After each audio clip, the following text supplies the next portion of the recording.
ৰাজনীতি মানে ক্ষমতা নহয়, ৰাজনীতি মানে বাগান কিনা নহয়, ৰাজনীতি মানে ধন সম্পত্তি আহৰণ কৰা নহয়, ৰাজনীতি হৈছে জনতাৰ কাৰণে জনসাধাৰণৰ কাৰণে কাম কৰা। যে ভাৰতবৰ্ষৰ গণতান্ত্ৰিক ব্যৱস্থাটোক যেন বিজেপি চৰকাৰখন অহাৰ পাছৰ পৰা মষিমূৰ কৰিবলৈ বা মোহাৰি পেলাবলৈ এটা চেষ্টা কৰা হৈছে। ভাৰতবৰ্ষৰ সংসদীয় যিটো ব্যৱস্থা, এই সংসদীয় ব্যৱস্থাৰ পৰম্পৰাসমূহত বিৰোধীৰ কণ্ঠৰুদ্ধ কৰিবলৈ যি ধৰণৰ প্ৰচেষ্টা আমি দেখিছোঁ ৰাজনীতি বিজ্ঞান বিভাগৰ ছাত্ৰ হিচাপে, আমি কিন্তু যথেষ্ট শংকিত হৈছোঁ ভাৰতবৰ্ষৰ ভৱিষ্যতৰ গণতান্ত্ৰিক দেশখন ভাৰতবৰ্ষত থাকিবগৈনে। আজি যিসকল কংগ্ৰেছৰ পৰা কংগ্ৰেছত এলাগী হৈ কংগ্ৰেছৰ পৰিত্যক্ত যিসকল নেতা সেইসকলক হৈ আপোনালোকে বিজেপি চলাই আছে। আজি আপোনালোকৰ আপোনালোকৰ উন্নয়নৰ কথা কৈছোঁ। আপোনালোকৰ যেতিয়া 2014 চনত যেতিয়া মোদী ডাঙৰীয়া চৰকাৰ হৈছিলে, যেতিয়া 2014 চনত মোদী ডাঙৰীয়া চৰকাৰ হৈছিলে, তেতিয়া আপোনালোকে হিমন্ত বিশ্ব শৰ্মা সাৰদা দুৰ্নীতি কেলেংকাৰী এখন ইস্তাহাৰ প্ৰকাশ কৰিছিলে। তেতিয়াহ'লে তাৰ পাছত সেই দুৰ্নীতি কেলেংকাৰী তদন্ত হ'লনে? তাৰ নোহোৱাকৈ আজি আপোনালোকৰ চৰকাৰৰ দিনত হিমন্ত বিশ্ব শৰ্মা ডাঙৰীয়া অসমৰ মুখ্যমন্ত্ৰী হৈ আছে। সেই তেনে এজন নৰেন্দ্ৰ মোদী ডাঙৰীয়া পবিত্ৰ সদনৰ মাজমজিয়াত টেটু ফালি ফালি চিঞৰি বেয়া কথা কোৱাজন সৰব হ'ব নোৱাৰে। প্ৰথমে আপোনালোকে পোনপটীয়াভাৱে আপোনাৰ সত্য বিচাৰিছোঁ যে গৌৰৱ গগৈ ডাঙৰীয়াই আপোনালোকে উচ্চ স্তৰত তেওঁলোকে তাত অসভ্যালি কৰি চিঞৰিলে বুলি যিটো প্ৰশ্ন কৰিছে, গৌৰৱ গগৈ ডাঙৰীয়া মন্তব্যৰ আপোনালোকক প্ৰত্যাহ্বান জনাইছোঁ। এটা শব্দ দেখুৱাওক, এটা ক্লিপ দেখুৱাওক যিটো গৌৰৱ গগৈ ডাঙৰীয়া জনতাৰ বিৰুদ্ধে বা তাত কোনো সংসদৰ অসংসদীয় শব্দ ব্যৱহাৰ কৰিছে। আপোনালোকক মই সেইটো প্ৰত্যাহ্বান জনাইছোঁ। তেওঁতো সংসদত শুই বহি সময় কটোৱা নিচিনা, তেওঁ বেলেগ কাম নাই, তেওঁ একো ক'ব নোৱাৰে, তেওঁ এটাই কাম চৈখনত বহিব শুব। গৌৰৱ গগৈ আৰু তপন গগৈৰ মাজৰ যিখন যুঁজ, সেই যুঁজখনত চাহ জনগোষ্ঠীয় লোকসকলৰ ভোটে এক নিৰ্ণায়ক ভূমিকা গ্ৰহণ কৰিব বুলি সকলোৱে চৰ্চা কৰিছে। ভাল কামকতো আমি ভাল বুলি ক'বই লাগিব। চৰকাৰে 1 লাখ চাকৰি দিছে, আমিতো ভাল কথা বুলিয়ে কৈছোঁ। সেইটোতো বেয়া সমষ্টিত এইবাৰ গৌৰৱ গগৈৰ সম্ভাৱনা অধিক বুলি ক'ব বিচাৰে। কাৰ বিৰোধ কৰিছে, ভাল কাম কৰিছে। আগন্তুক দিনতো কংগ্ৰেছৰ হওক বা গৌৰৱ গগৈ হওক এনে চৰিত্ৰ দেখিম বুলি ভাবিছোঁ। ভগৱান কোনো CM নহয়, ভগৱান কোনো MP নহয়। আমি সকলোকে 4 তাৰিখে লগ পাম। আমাৰ সাংসদগৰাকী 2 লাখ অধিক ভোটত বিজয়ী হ'ব। সকলোকে আমি 4 তাৰিখে লগ পাম।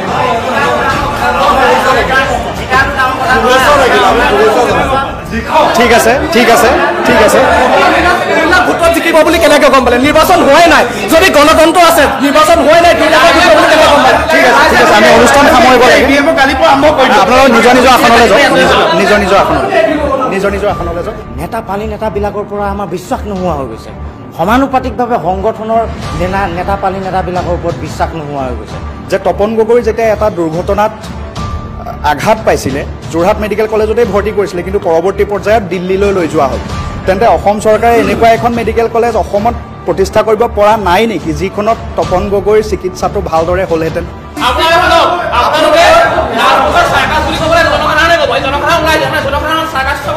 আপোনালোকৰ চৰকাৰখনে দুভাগ কৰিছে, এভাগ ধনী আৰু এভাগ দুখীয়া। কৃষকৰ ঋণ মাফ কৰিব পৰা নাই, কিন্তু ধনী ব্যৱসায়ী ঋণ মাফ কৰিছে আপোনালোকৰ চৰকাৰখনে। দুই গগৈৰ মাজৰ যুঁজ এতিয়া নিৰ্বাচনী আকৰ্ষণ হৈ পৰিছে। সৰ্বত্ৰে চৰ্চা, হাই প্ৰফাইল যোৰহাট লোকসভা সমষ্টি। কি ক'ব, কি বিচাৰে আহোমসকলে দুইজন নেতাৰ পৰা, বা কোনফালে আপোনালোক যাব বুলি আপোনালোকে ভাবে? আৰু এটা কথা ক'ব বিচাৰিছে যে তৰুণ গগৈৰ ছত্ৰছায়াত গৌৰৱ গগৈয়ে নিজৰ ৰাজনৈতিক কেৰিয়াৰ আৰম্ভ কৰিছিলে। এতিয়াও তৰুণ গগৈৰ নাম লৈয়ে তেখেতে নিৰ্বাচনী বৈতৰণি পাৰ কৰাৰ চেষ্টা কৰিছে বুলি এটা অভিযোগ উঠিছে। একাংশই কৈছে, কি ক'ব? সেইটো আমি নাই। বিজেপিলৈ আহিলেই শুদ্ধ, মানে কংগ্ৰেছে নিজে কৈছে যে আমাৰ যিসকল দুৰ্নীতিগ্ৰস্ত বিষয়া আছিলে, মানে তেওঁলোকে স্বীকাৰ কৰে যে আমাৰ নেতাখিনি আমাৰ দুৰ্নীতি। 2014 চনৰ আগত 15 বছৰে কংগ্ৰেছে অসমত শাসন কৰিলে, কিন্তু তাত আমি পেপাৰে পত্ৰই কি দেখিবলৈ পাইছোঁ? ফ্ৰণ্ট পেজৰ পৰা লাষ্ট পেজলৈকে আমি কেৱল দুৰ্নীতি, ভ্ৰষ্টাচাৰ, বম ব্লাষ্ট, গুণ্ডাগিৰি। আঁচনিৰ ৰূপ দি পেলাই আমাক ব্ৰিটিছৰ ৰাজনীতি কৰি আছে। যেনেকৈ অসমীয়া মানুহখিনিক ব্ৰিটিছে মানে নিমখ দিয়া চাহ কানি খুৱাই পেলাই যেনেকৈ মানে প্ৰলোভন কৰিছিলে, তেনেকৈ মানে মূৰটো মানে বেয়া কৰিছিলে, ঠিক তেনেকৈ মানে আমাক আঁচনি দি এটা আঁচনিৰ ৰূপ দি 1200 টকা এটা দি আমাক মানে সেই যিটো মানে কমফৰ্ট জোনটোৰ ভিতৰত সোমাই থৈ দিছে। 2014 চনতো ৰাইজে বিবেক ভোটে প্ৰদান কৰি শাসনত বিজেপি চৰকাৰখন আনিছিলে। 19তো বিবেক ভোট প্ৰদান কৰি শাসনত বিজেপি চৰকাৰ আনিছে, আৰু এতিয়া 2024তো ৰাইজে বিবেক ভোট প্ৰদান কৰিয়ে শাসনত আকৌ বিজেপি চৰকাৰকৈ আনিব। আৰু যোৰহাটত তপন কুমাৰ গগৈদেৱ আকৌ আমাৰ এজ এ সাংসদ হিচাপে আমাক দিল্লীত ৰিপ্ৰেজেণ্ট কৰিব। যে কংগ্ৰেছত যিখিনি মানুহে দুৰ্নীতি কৰিছে বুলি বিজেপি চৰকাৰে এলিগেশ্যন লগাই থাকে বা অভিযোগ তুলি থাকে, তেওঁলোক বিজেপিলৈ গুচি গ'লে কিন্তু একেবাৰে ধোৱা তুলসীৰ পাত হৈ পৰে বা একেবাৰে আপোন হৈ পৰে, শীৰ্ষ পদবীও লাভ কৰে। শেহতীয়া উদাহৰণ ৰাণা গোস্বামী। বিজেপিলৈ যোৱাৰ লগে লগে উপসভাপতিৰ পদ। আজি ইউএনক ধন্যবাদ জনাইছোঁ, কিন্তু কালিলৈ এনেকুৱা গতি হৈ থাকিলে ইউএনৰ দৰে সাংবাদিকক যে ভাবুকি প্ৰদান কৰিব, ইউএনে যে বন্ধ ঘোষণা কৰিবৰ কাৰণে ভাবুকি প্ৰদান কৰিব, এইটো আমাৰ কাৰণে হয় ভাবুকি আহি পৰিছে। গতিকে মই এটাই কথা কওঁ, আমি নিৰপেক্ষ আলোচনা কৰিছোঁ। ৰাজ্যত এতিয়া লোকসভা নিৰ্বাচনৰ কুচকাৱাজ। এইবাৰ অসমত লোকসভা নিৰ্বাচনত হয়তো আটাইতকৈ চৰ্চিত আৰু হাই প্ৰফাইল সমষ্টিটোৱেই হৈছে যোৰহাট সমষ্টি। সন্মুখ সমৰত কংগ্ৰেছৰ বৰ্তমানৰ হয়তো আটাইতকৈ জনপ্ৰিয় যুৱ নেতা গৌৰৱ গগৈ আৰু একালৰ প্ৰাক্তন ছাত্ৰ নেতা বৰ্তমান বিজেপিৰ এগৰাকী জ্যেষ্ঠ নেতা তপন গগৈ। এতিয়া এনেকুৱা লাগিছে যেন লোকসভা নিৰ্বাচন কেৱল যোৰহাটতহে হৈছে, কাৰণ যোৰহাটলৈ সঘনাই আহযাহ ঘটিছে বিজেপিৰ প্ৰায় সকলো শীৰ্ষ নেতাৰ, আৰু তেওঁলোকৰ লক্ষ্য আৰু উদ্দেশ্য হৈছে যেনে তেনে তপন গগৈক যোৰহাট সমষ্টিৰ পৰা জয় কৰাই নিয়াৰ। কাৰণ কিছু প্ৰত্যাহ্বানৰ সৃষ্টি গৌৰৱ গগৈয়ে নকৰাটো নহয়, কিন্তু গৌৰৱ গগৈৰ পক্ষেও বলিছে কিছু বতাহ।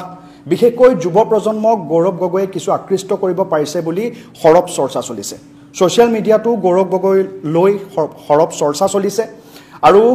সেয়েহে হয়তো এইবাৰ আটাইতকৈ আকৰ্ষণীয় নিৰ্বাচনী যুঁজ যোৰহাট সমষ্টিতেই হ'ব বুলি সকলোৱে মত প্ৰকাশ কৰিছে। মই স্বপ্ননীল আৰম্ভ কৰিছোঁ ইউএনৰ এক বিশেষ অনুষ্ঠান যুৱ মত, য'ত আমি নিমন্ত্ৰণ জনাই আনিছোঁ অসমৰ প্ৰায় সকলো দল সংগঠন, বিশ্ববিদ্যালয়, মহাবিদ্যালয়ৰ যুৱ প্ৰতিনিধিসকলক, আৰু আমি যুৱ প্ৰতিনিধিসকলৰ পৰাই আচলতে জানিবলৈ চেষ্টা কৰিম তেওঁলোকে আচলতে কি বিচাৰে আৰু কাক বিচাৰে। যোৰহাটত তেওঁলোকে গৌৰৱ গগৈক সমৰ্থন জনাব নে তপন গগৈক সমৰ্থন জনাব, আৰু কি হ'ব যোৰহাট লোকসভা সমষ্টিৰ ভৱিষ্যত। মই প্ৰথমে আজিৰ আমাৰ যুৱমত অনুষ্ঠানত উপস্থিত থকা যুৱ প্ৰতিনিধিসকলৰ কিছু আভাস দৰ্শকসকলক দিবলৈ বিচাৰিম। আমাৰ মাজত আজি এই অনুষ্ঠানত উপস্থিত আছে যুৱ ছাত্ৰ পৰিষদ, বীৰ লাচিত সেনা, আটাচু, অনুসূচিত জাতি যুৱ ছাত্ৰ পৰিষদ, যুৱ কংগ্ৰেছ, বিজেপি যুৱ মৰ্চা, অখিল ভাৰতীয় বিদ্যাৰ্থী পৰিষদ, চাহ জনজ্যোতি ছাত্ৰ সন্থা, আৰু লগতে ডিব্ৰুগড় বিশ্ববিদ্যালয়ৰ ছাত্ৰ, জগন্নাথ বৰুৱা মহাবিদ্যালয়, যোৰহাট কলেজ, CKB কলেজ আৰু আইন মহাবিদ্যালয়ৰ ছাত্ৰ সমাজৰ প্ৰতিনিধি। গতিকে প্ৰথমে আমি অনুষ্ঠান আৰম্ভ কৰিবলৈ বিচাৰিছোঁ কিছু নিৰপেক্ষ দৃষ্টিভংগীৰে, আৰু মহাবিদ্যালয় বিশ্ববিদ্যালয়ৰ যিসকল ছাত্ৰ আমাৰ মাজত উপস্থিত আছে আমি তেওঁলোকৰ সৈতে কিছু কথা পাতিবলৈ চেষ্টা কৰিম। আচলতে তেওঁলোকেনো কি ভাবে এইবাৰ লোকসভা সমষ্টিত, যোৰহাট সমষ্টিত বতাহ কোনফালে বলিছে, তেওঁলোকে আচলতে কি বিচাৰে যোৰহাট লোকসভা সমষ্টিৰ বিজয়ী প্ৰতিনিধিগৰাকীৰ পৰা, আমি সেই বিষয়ে কিছু জানিবলৈ চেষ্টা কৰিম। প্ৰথমে তোমাৰ ওচৰলৈ আহিছোঁ, জগন্নাথ বৰুৱা মহাবিদ্যালয়ৰ এগৰাকী ছাত্ৰী, কি ক'বা এইবাৰ যোৰহাট লোকসভা সমষ্টিৰ নিৰ্বাচনৰ বিষয়ে? আমাৰ যোৰহাটত এইবাৰ প্ৰতিনিধি হিচাপে উঠিছে আমাৰ তপন গগৈ ডাঙৰীয়া আৰু আমাৰ গৌৰৱ গগৈ ডাঙৰীয়া। মোৰ মন্তব্য এটাই যে মানে যোনেও নহওক, যোনগৰাকীয়ে নহওক, খালি মানে আমাৰ হকে কাম কৰাটো বিচাৰোঁ। আমাৰ যোনখিনি সমস্যা সমাধান কৰিব বিচাৰে, মানে কৰিবলগীয়াখিনি মানে সাংসদত গৈ উত্থাপন কৰাটো বিচাৰোঁ। মানে তেহঁতৰ কণ্ঠত মানে খালি কথা দিলেই নহ'ব, কামখিনি কৰাটোও বিচাৰোঁ মানে। আৰু এতিয়া ধৰি লওক মই এইকেইদিনতে কথা এটা ক'ব বিচাৰোঁ, আমাৰ যোৰহাটৰ এই চাৰ্কিট হাউচৰ পৰা গীতাৰ্থীলৈকে এই ৰাস্তা এটা বনোৱা হৈছিল। অলপ দিনৰ আগতে আমাৰ নৰেন্দ্ৰ মোদী ডাঙৰীয়া আহিছিল, ইমান দিনে মানে ৰাস্তাটো বনাইছে, আমাৰ তাত একো ক'বলগীয়া নাই। মানে সেই তেওঁ অহাৰ আগেই যে কিয় বনাইছে, মোৰ প্ৰশ্ন সেইটো। ইমান দিন থাকিলে ধৰি লওক এতিয়া ইলেকশ্যনৰ এতিয়া আৰু 5 বছৰেই হ'ল, এতিয়া 4 বছৰ একো নকৰিলে বুলি নকওঁ, কিন্তু সেই 4 বছৰ কিয় নকৰিলে, মানে সেই ৰাস্তাটো তেওঁ অহাৰ আগেহে কিয় কৰিবলগীয়া হ'ল, মোৰ প্ৰশ্ন সেইটোৱে। মানে মই বিচাৰোঁ মানে সেই প্ৰব্লেমছখিনি প্ৰথমৰ পৰাই কৰক, কোনোবা আহিলে যে কৰিব সেইটো নহয়। মানে সেইখিনি 4 বছৰৰ পৰা 5 বছৰ হ'ল, এতিয়া 10 বছৰ হ'ল, গোটেইখিনি কাম মানে একে লেঠাৰিয়ে কৰক, এনে কোনোবা আহিব বুলিয়ে যে নহয়, মই সেইটো বিচাৰোঁ। আচলতে ছাত্ৰীগৰাকীৰ কথাখিনিৰ সাৰাংশ এই ধৰণৰ যে কেৱল নিৰ্বাচনৰ সময়তহে যে প্ৰতিশ্ৰুতিৰ বন্যা বয় নেতাসকলে, কিয় তেনে হয়, বা এগৰাকী শীৰ্ষ নেতা যেতিয়া যোৰহাটলৈ আগমন ঘটে তাৰ পূৰ্বেহে ৰাস্তা পদূলিসমূহ কিয় ভাল হয়, সেই প্ৰশ্নটোৰ উত্তৰ আচলতে তেওঁ বিচাৰিছে। খুব গুৰুত্বপূৰ্ণ এটা বিষয় তেখেতে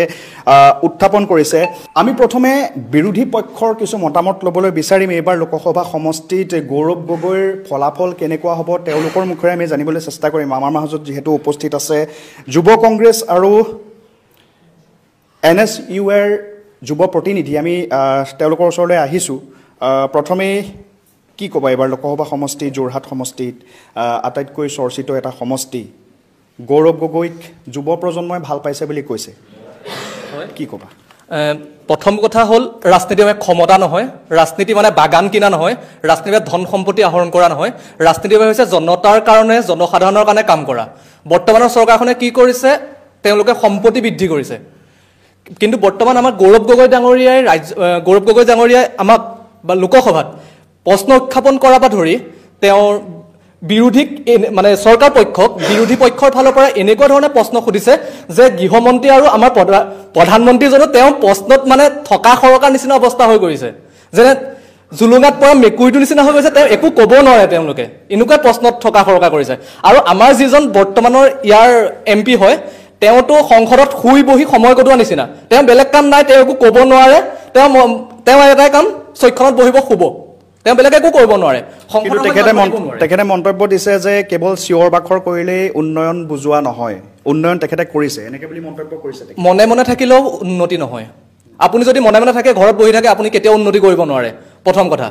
সেইটো কাৰণে সংসদত নিজৰ অধিকাৰ সাব্যস্ত কৰিবলৈ আমি নিজে মাতিবই লাগিব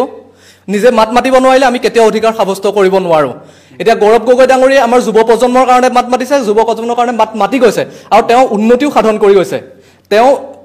বিৰোধীক প্ৰশ্নই থকা সৰকা কৰাৰ নিচিনাকৈ থকা সৰকা যেনেকৈ কৰিছে তপন গগৈ তেনেকৈ থকা সৰকা কৰিব পৰা নাই আৰু তেওঁ আমাৰ প্ৰাক্তন CM তৰুণ গগৈ ডাঙৰীয়াদেৱৰ পুত্ৰ তেওঁৰ নামত বাগান নাই কোম্পানী নাই কিন্তু বৰ্তমান আমাৰ CMৰ পিতেকৰটো দেখিছেই তেনে কিমান উন্নত মানে বাগান খুলিছে কোম্পানী কৰিছে তেনেদৰে কৰিলে এখন চৰকাৰে চৰকাৰ উন্নতি সাধন কৰিব নোৱাৰে সেয়ে যুৱ প্ৰজন্মৰ হিচাপত গৌৰৱ গগৈ ডাঙৰীয়াই যিটো কৰিছে যিটো কৰিবলৈ আগবাঢ়ি আহিছে তেওঁ বৰ্তমান যুৱ প্ৰজন্মৰ লগত থাকিব বুলি আমি আশাবাদী কিমান আশাবাদী বিজয়ক লৈ গৌৰৱ গগৈ বিজয়ক লৈ 99.99% আশাবাদী 0.1% এটা সন্দেহ আছে সন্দেহটো এইটো কাৰণে এৰিছোঁ কিয়নো বিৰোধী যিসকল ফুটা নেতা মানে শীৰ্ষ নেতা তেওঁলোকে কি কৰে তেওঁলোকে বৰ্তমান গোটেই নেতাকেইজন আহি আমাৰ এতিয়া যোৰহাটত তেওঁলোকৰ বেলেগত আৰু কাম নাই বেলেগক জিকাব নালাগে অকল যোৰহাট সমষ্টিৰ বাবে সেইটো এটা শুভ লক্ষণ হ'লেও যোৰহাটত গৌৰৱ গগৈ জিকিলেহে শুভ লক্ষণ তপন গগৈ যোৰহাটৰ উন্নতি সাধন কৰিব নোৱাৰে কি উন্নতি সাধন কৰিলে ইমান দিনে তেওঁলোক আছে কি উন্নতি সাধন কৰিলে আমি বিজেপিৰ প্ৰতিনিধিৰ পৰা জানিম যুৱ মৰ্চাৰ যিহেতু আমাৰ লগত উপস্থিত আছে প্ৰতিনিধি আমি তেওঁলোকৰ সৈতে কথা পাতিম তেখেতে কিছু এলিগেশ্যন লগাইছে নিশ্চয় আপুনি শুনিছে যে বাগান কিনা মানে উন্নয়ন নহয় বা মুখ্যমন্ত্ৰীৰ পৰিয়ালক লৈও তেখেতে মন্তব্য কৰিছে আৰু গৌৰৱ গগৈৰ বিজয় নিশ্চিত বুলি কৈছে কি ক'ব মূলতঃ কথা এটাই যে প্ৰথম কথা ভাৰতীয় জনতা পাৰ্টীৰ সদায় সমাজৰ শেষ শ্ৰেণীৰ ব্যক্তিৰ উন্নয়নৰ স্বাৰ্থত কাম কৰি আহিছে অনাগত দিনত কৰি যাব তাত কোনো সন্দেহ নাই প্ৰধানমন্ত্ৰী নৰেন্দ্ৰ মোদী ডাঙৰীয়াক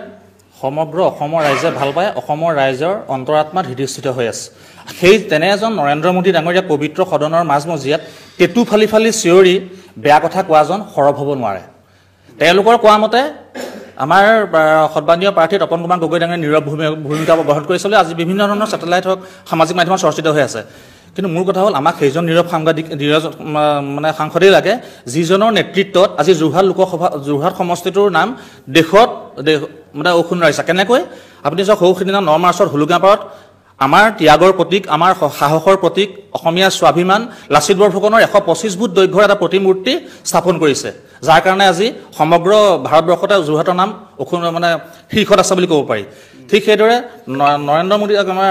সন্মানীয় সাংসদগৰাকীৰ বলিষ্ঠ নেতৃত্বত আজি শিৱসাগৰত এখন মেডিকেল কলেজ ডিমৌত এখন মেডিকেল কলেজ তিনিচুকীয়াত এখন মেডিকেল কলেজ হ'বলৈ গৈ আছে পোনপ্ৰথমে আপোনালৈ পোনপটীয়াভাৱে আপোনাৰ প্ৰত্যয় বিচাৰিছোঁ যে গৌৰৱ গগৈ ডাঙৰীয়াই আপোনালোকে উচ্চ স্তৰত তেওঁলোকে তাত অসভ্যালি কৰি চিঞৰিলে বুলি যিটো প্ৰশ্ন কৰিছে গৌৰৱ গগৈ ডাঙৰীয়াৰ মন্তব্য আপোনালোকক প্ৰত্যাহ্বান জনাইছোঁ এটা শব্দ দেখুৱাওক এটা ক্লিপ দেখুৱাওক যিটো গৌৰৱ গগৈ ডাঙৰীয়াই জনতাৰ বিৰুদ্ধে বা তাত কোনো সংসদৰ অসংসদীয় শব্দ ব্যৱহাৰ কৰিছে আপোনালোকক মই সেইটো প্ৰত্যাহ্বান জনাইছোঁ পোনপ্ৰথমে যেতিয়া ক'ব খুজিছোঁ যে এজন সাংসদ যেতিয়া নিৰ্বাচন কৰি পঠিয়াই সাংসদজনে কেৱল ৰাস্তা পদূলি উন্নয়ন কৰাই নহয় এজন সাংসদৰ ওপৰত এখন জনসাধাৰণৰ কিছুমান উচ্চাকাংক্ষা থাকে যে সেই তেওঁ সংসদত গৈ অসমৰ জনসাধাৰণৰ সমস্যাসমূহৰ হকে মাত মাতিব এখন সংসদত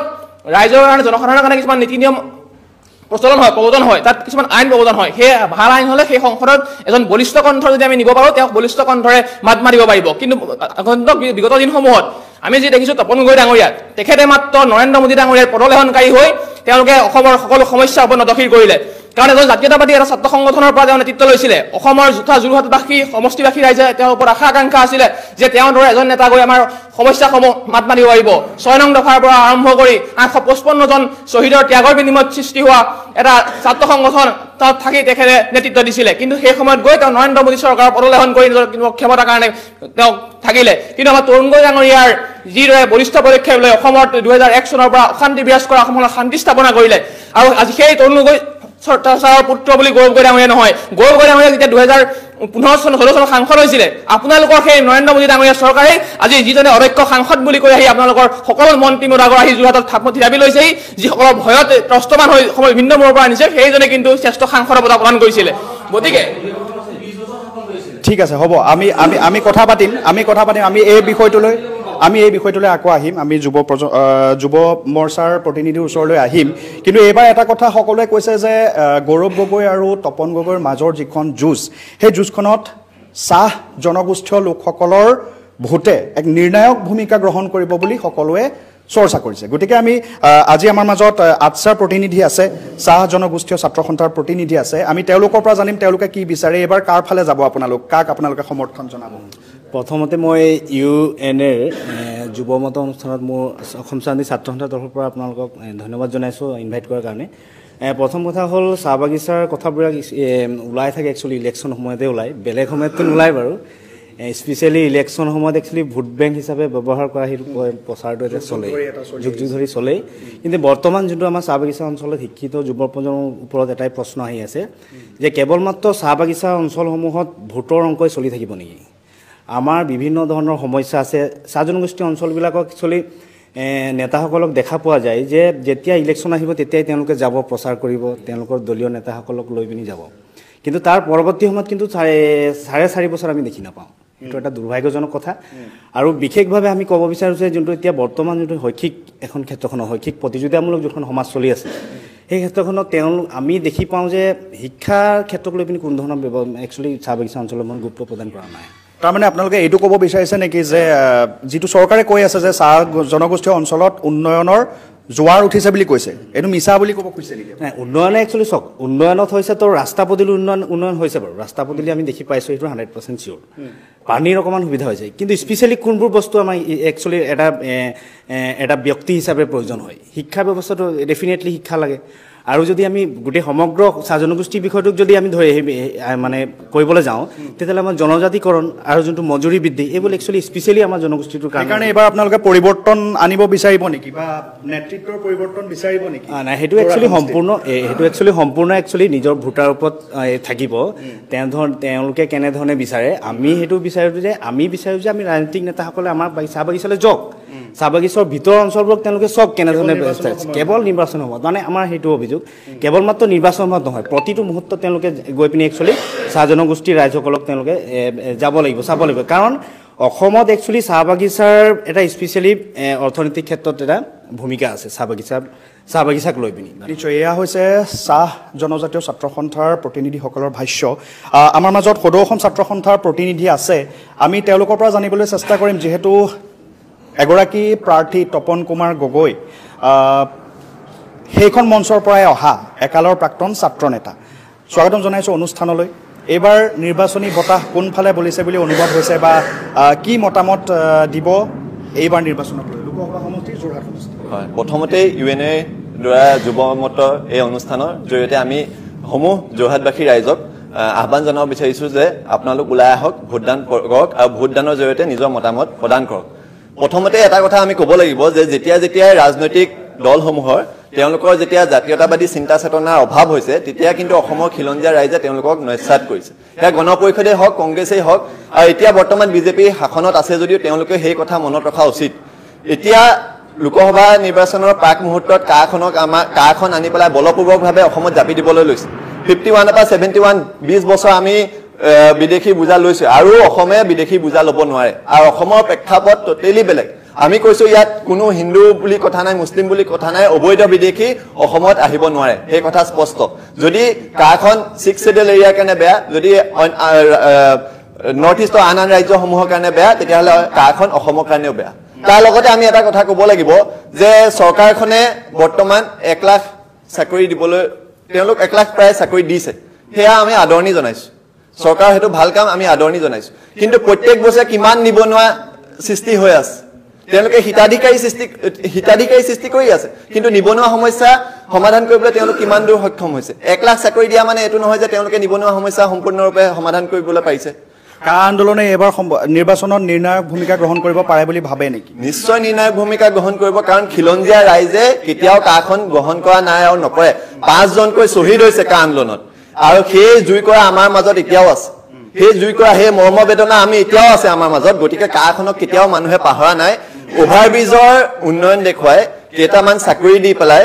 আৰু ৰাস্তা পদূলি বনাই আচলতে তেওঁলোকে যদি ভাবিছে যে তেওঁলোকে অসমখন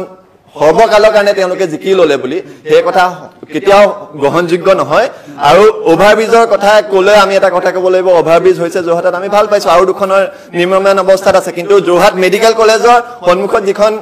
ওভাৰব্ৰিজ আছে সেইখনৰ ইমান কিয় লেহেমীয়া গতিত কাম চলি আছে মেডিকেল কলেজৰ কথা কৈ কৈ আমি ভাগৰি গৈছো মেডিকেল কলেজৰ কথা কৈ কৈ আন্তঃগাঁথনিয়ে হওক বা MRI মেচিনৰ সেইসমূহ কথাই হওক আমি সেই প্ৰসংগত আহিম কিন্তু এটা গুৰুত্বপূৰ্ণ প্ৰশ্ন যেহেতু গৌৰৱ গগৈয়ে কৈ আছে যে কা আমি বিৰোধিতা কৰিছো তাৰমানে ছাত্ৰ সন্থাৰ প্ৰতিনিধি ৰূপে আপুনি আওপকীয়াকৈ গৌৰৱ গগৈক সমৰ্থন আগবঢ়াইছে নেকি যে কা যোনে সমৰ্থন কৰিব তাক আমি সমৰ্থন নজনাও কাখন এটা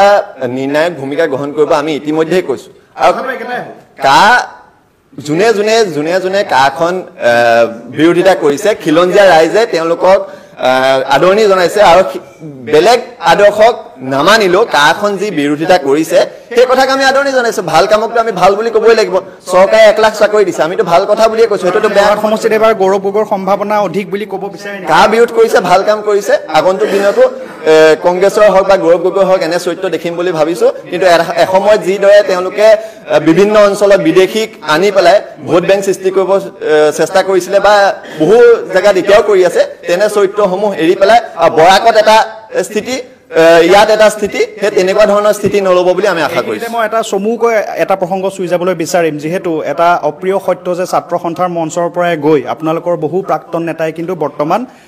এই কায়ে হওক বা যিকোনো ধৰণৰ তেনেকুৱা ধৰণৰ বিধেয়ক হওক সমৰ্থন কৰি আছে বা সেই হকে কাম কৰি আছে কি ক'ব সেই সন্দৰ্ভত সেইসকল নেতাৰ প্ৰতি কি ক'ব আপুনি সেইসকল পতাওক সেইসকলে এসময়ত ৰাজপথত অসম চুক্তিৰ কথা কৈছিলে অসম চুক্তিৰ কথা কৈ ডিঙি শিৰ ফুলাই ফুলাই চিঞৰি তেওঁলোকে আন্দোলন কৰিছিলে ৰাজপথৰ পৰা গৈ পেলাই তেওঁলোকে ক্ষমতাৰ গাদী দখল কৰিলে কিন্তু তাৰপিছত তেওঁলোকে নিজৰ ক্ষমতাৰ লোভত ক্ষমতাৰ স্বাৰ্থত সকলো পাহৰি পেলাইছে আৰু ৰাইজে তেওঁলোকক কেতিয়াও ক্ষমা নকৰে আওপকীয়াকৈ তেন্তে তপন গগৈক আপুনি প্ৰতাৰক বুলি ক'ব বিচাৰে নিশ্চয় কয় তেওঁ কা আন্দোলনত তেওঁৰ যি নীৰৱতা সৰ্বান্ত সোণোৱাল যায় এসময়ত জাতিৰ নক কা আন্দোলনৰ সময়ত নিজৰ গাদীখন ৰক্ষা কৰিবলৈ তেওঁৰ যি নীৰৱতা শেষত গৈ পেলাই সেইখনো ৰক্ষা কৰিব নোৱাৰিলে গতিকে এইসমূহ কথা অসমৰ ৰাইজে চাই আছে অসমৰ ৰাইজে কিছু লোকক বাদ দি অসমৰ ৰাইজ যথেষ্ট সচেতন আৰু অসমৰ ৰাইজে এই কথাবিলাক চিন্তা চৰ্চা কৰিহে আগন্তুক দিনত ভোট প্ৰদান কৰিব ঠিক আছে আমি বিজেপিৰ যুৱ মৰ্চাৰ প্ৰতিনিধিৰ ওচৰলৈ আহিছোঁ মেডিকেল কলেজখনৰ কথা তেখেতে উল্লেখ কৰিছিলে এটা কথা সুধিবলৈ বিচাৰিম আপোনাৰ পূৰ্বৰ প্ৰতিনিধিগৰাকীয়েও এটা কথা কৈ গৈছে যে মেডিকেল কলেজ বহিছে বহুত কেইখন মেডিকেল কলেজ আৰু আহিব কিন্তু শেহতীয়াকৈ এটা ঘটনাই চৰ্চা লাভ কৰিছিলে বিশেষকৈ ছ'চিয়েল মিডিয়াত যে তপন গগৈ যেতিয়া এটা দুৰ্ঘটনাত আঘাত পাইছিলে যোৰহাট মেডিকেল কলেজতে ভৰ্তি কৰিছিলে কিন্তু পৰৱৰ্তী পৰ্যায়ত দিল্লীলৈ লৈ যোৱা হ'ল তেন্তে অসম চৰকাৰে এনেকুৱা এখন মেডিকেল কলেজ অসমত প্ৰতিষ্ঠা কৰিব পৰা নাই নেকি যিখনত তপন গগৈৰ চিকিৎসাটো ভালদৰে হ'লহেঁতেন নাই আপোনাৰ কথাটো কোৱা আগতে মই দুটামান কথা কৈ ল'ব বিচাৰিছোঁ আজি যিহেতু আপোনালোকৰ ইয়াত অনুষ্ঠিত কৰিছে যুৱমত দেই ইয়াৰ প্ৰথমে আমাৰ আপুনি যিহেতু কংগ্ৰেছৰ যিগৰাকী প্ৰতিনিধিয়ে যিটো কথা ক'লে তেওঁ আমি মানে ভাবিছিলোঁ 100% তেওঁলোক নিশ্চিতভাৱে জিকিব নেকি, কিন্তু 99.99% দিয়াৰ কাৰণে মই অকণমান ধন্যবাদ এটা দিছোঁ যে তেওঁলোকে অকণমান 1% এটা বিজেপিলৈ এই মুহূৰ্তত ৰাখিছে বুলি। আমি সেইকাৰণে তেওঁলোকক প্ৰথমতে ধন্যবাদটো দি লৈছোঁ। এতিয়া কথাটো হৈছে মূলতে আপোনাৰ মেডিকেল কলেজলৈ যোৱাৰ আগতে আজি যিটো প্ৰসংগ আপোনাৰ ইয়াত উঠিছে যে যুৱকসকলে কাক বিচাৰে, নহয়? আজি আপুনি চাওক, আজি চাকৰি ক্ষেত্ৰত হওক আমাৰ যুৱকসকলে চনৰ আগত যিটো পৰিস্থিতি আছিলে সেই পৰিস্থিতি এতিয়া বৰ্তমান নাই। আৰু বৰ্তমান যুৱকসকল অসমৰ মানে পৰিৱৰ্তনৰ যিখন অসম, সেই অসমখনক লৈ পেলাই এখন সপোনৰ অসম লৈ পেলাই তেওঁলোক অত্যন্ত সুখী, কিয়নো আমি সেইটো ভুক্তভোগী। আমি সেই সময়ত আমি সেইটো ভুগি আহিছোঁ। কাৰণ আমি যেতিয়া আগৰ চাকৰিৰ কাৰণে যেতিয়া কিবা এটা আমি যেতিয়া এপ্লাই কৰোঁ, তেতিয়া সেই বস্তুটো কি প্ৰকাৰে দুৰ্নীতি ভ্ৰষ্টাচাৰে পোত খাই আছিলে অসমখন। আৰু 2014 চনৰ পিছৰ পৰা ক্ৰমানে 2016 চনত আমাৰ অসমত চৰকাৰ হ'ল, 2019 চনত আমাৰ চৰকাৰ 21 চনত চৰকাৰ হৈছে। তাৰ পিছতে কিমান স্বচ্ছতা নিকাৰে আমাৰ সৰ্বকালৰ সৰ্বশ্ৰেষ্ঠ যিজন আমাৰ এতিয়া বৰ্তমানৰ মুখ্যমন্ত্ৰী ডক্টৰ হিমন্ত বিশ্ব শৰ্মা ডাঙৰীয়াৰ নেতৃত্বত বহুত স্বচ্ছতাৰে আজি যুৱকসকলে চাকৰি পাবলৈ সক্ষম হৈছে। বাৰে বাৰে এটা প্ৰসংগই উত্থাপন হৈ আছে যে সংসদত তপন কুমাৰ গগৈ নীৰৱ নিমাতী কন্যা বুলি বহুতেই কৈছে, আৰু গৌৰৱ গগৈয়ে যথেষ্ট সবল। অসমীয়াত এষাৰ কথা আছে, অসমীয়াত এষাৰ কথা আছে যে বন্ধু কথাৰে নহয় কামেৰে তোমাৰ পৰিচয়, আৰু সেই পৰিচয়টো হৈছে তপন কুমাৰ গগৈ। এই মুহূৰ্তত তেওঁ কামেৰে যিখিনি কাম কৰি আছে, আজি প্ৰায় যুৱকসকলৰ যেতিয়া যুৱমত হৈ আছে, মই ক'ব বিচাৰিছোঁ আমাৰ যোৰহাট লোকসভা সমষ্টিৰ 10টা বিধানসভা সমষ্টিলৈ প্ৰায় 200 কোটিৰ ওপৰত আমাৰ বিদ্যালয় আন্তঃগাঁথনিৰ কাৰণে তেওঁ অনুদান আনিছে। কোনে আনিছে? তপন কুমাৰ গগৈ আনিছে। এইটো কথা নহয় যে চিঞৰ-বাখৰ কৰিলে কিবা এটা সমাধান হ'ব, কিন্তু আজি সংসদত তেওঁ বলিষ্ঠ নেতৃত্বত যোৰহাট লোকসভা সমষ্টিৰ কাৰণে যথেষ্টখিনি উন্নয়নমূলক কাম আমি দেখিছোঁ। সেইখিনি মই ক'বলৈ নাযাওঁ, বহলোৱা হ'ব। আজি যিটো আপোনালোকে কংগ্ৰেছে যিটো কৈ আছে যে গৌৰৱ গগৈ সাংসদত একদম গৰজি থাকে বুলি কৈছে, তেওঁলোকৰ আমি ক'ব বিচাৰোঁ তেওঁলোকৰ মূলতে সাংসদ আছে কিমান? এটা হাতৰ মুঠিত দি দিলে যিমানকেইটা হ'ব, যিকেইজন হ'ব সিমানেই, আৰু তাৰ ভিতৰত কোনোবাই নহয় কোনোবা এজনে ক'ব লাগিব, নহ'লেতো এনেওতো বিৰোধী নাই। এই মুহূৰ্তত অসমত বিৰোধী, গোটেই ভাৰতবৰ্ষত বিৰোধী সম্পূৰ্ণ শূন্য হৈ গৈছে। আৰু যোৰহাট লোকসভা সমষ্টিত কেৱল কংগ্ৰেছৰ যিজন প্ৰাৰ্থী আছে তেওঁৱে এই যে আপোনাৰ এটা যে কথা আছে নহয়, আপোনাৰ দবা খেলত যেনেকৈ আপোনাৰ ৰজা এজন থাকেগৈ, লাষ্টত সেইজন গুচি গ'লে আৰু নাই আৰু দবা খেল শেষ। এতিয়া সেই কংগ্ৰেছৰ পৰিস্থিতি সেইটো হ'বলৈ গৈ আছে। লাষ্ট ৰজাজন গৌৰৱ গগৈ মানে কংগ্ৰেছৰ ফালৰ কংগ্ৰেছে প্ৰতিনিধিত্ব কৰাইছে নহয়। ইয়াত আপুনি এতিয়া চাওক সমগ্ৰ অসমত আপোনাৰ যিকেইজন আপোনাৰ দিছে তাৰ ভিতৰত গৌৰৱ গগৈ নামটো কিয় চৰ্চা আছে? তাৰমানে তেওঁ কংগ্ৰেছৰ এজন শেষ প্ৰতিনিধি, আৰু সেইজন যেতিয়া এই 4 জুনত যেতিয়া তেওঁৰ ৰিজাল্ট ওলাব,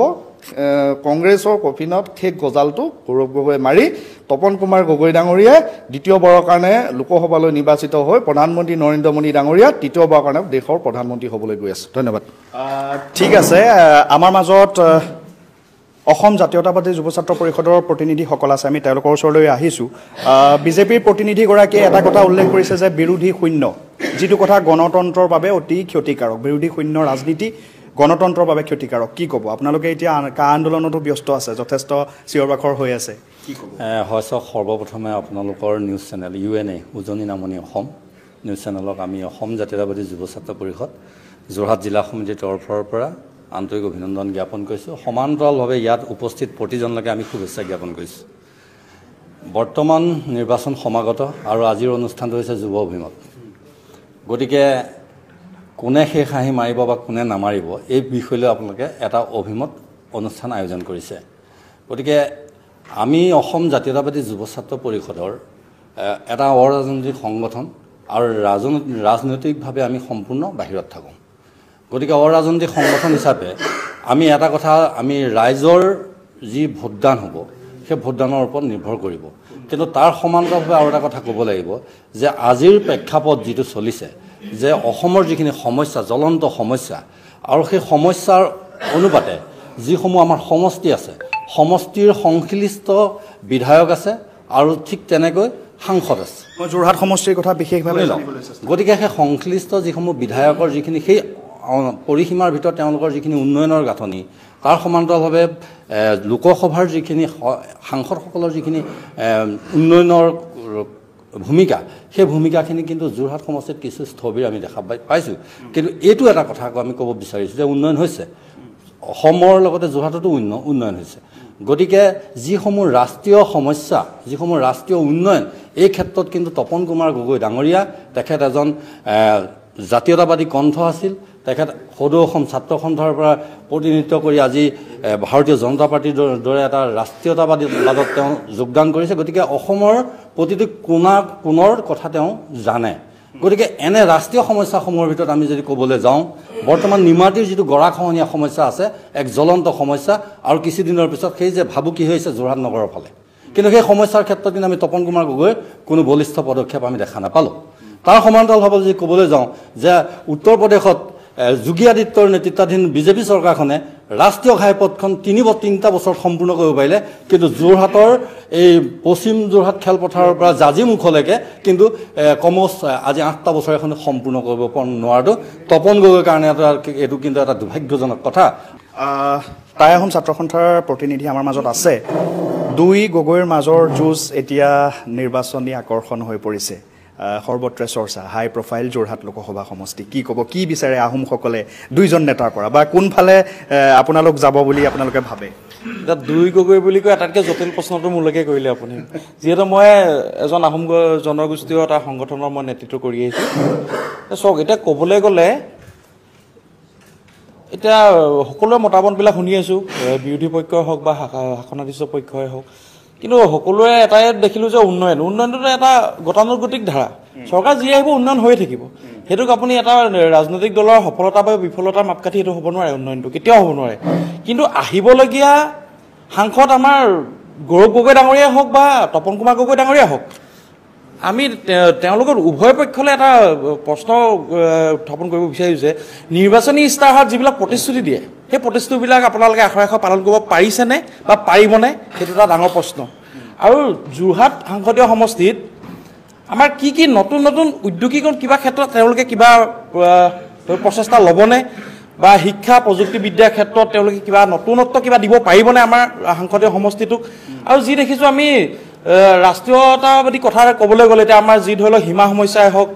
বা এতিয়া কাৰখনৰ জৰিয়তে বিদেশী সমস্যাই হওক বা 6 জনগোষ্ঠীৰ জনজাতিকৰণৰ বিষয়টো আটাইতকৈ ডাঙৰ বিষয় এতিয়া বৰ্তমান আমাৰ কাৰণে হৈ আছে যিহেতু আমি আজি বছৰ ধৰি সংগ্ৰাম কৰি আহিছোঁ যে আমাৰ 6 জনগোষ্ঠী আমাৰ জনজাতিকৰণ লাগে কিন্তু